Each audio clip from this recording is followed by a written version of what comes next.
वैसे तो पिंडदान, तर्पण और श्राद्ध कर्म के लिए भारत में कई जगह है, लेकिन फल्गु नदी के तट पर स्थित गया शहर का अपना विशेष महत्व है।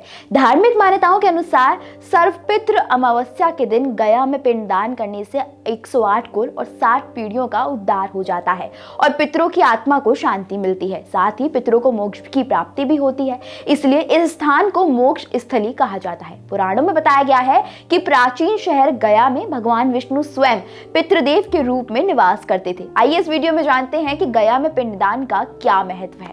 देश भर में श्राद्ध कर्म और पिंडदान के लिए 55 स्थानों को महत्वपूर्ण बताया गया है, जिसमें बिहार के गया का स्थान सर्वोपरि माना गया है। गया में श्राद्ध कर्म, तर्पण विधि और पिंडदान करने के बाद कुछ भी शेष नहीं रह जाता है और यहाँ से व्यक्ति पितृशरण से मुक्त हो जाता है।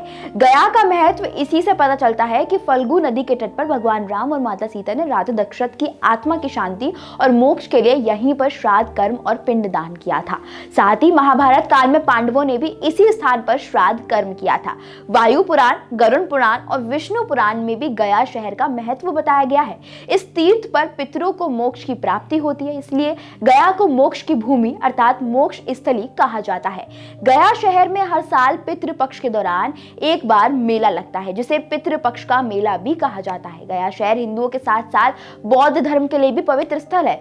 बौद्ध गया को भगवान बुद्ध की भूमि माना जाता है। यहाँ पर बौद्ध धर्म के अनुयायियों ने अपनी शैली में यहाँ कई मंदिरों का निर्माण करवाया है। गयासुर नामक एक असुर ने कड़ी तपस्या की थी और ब्रह्मा जी से वरदान मांगा था।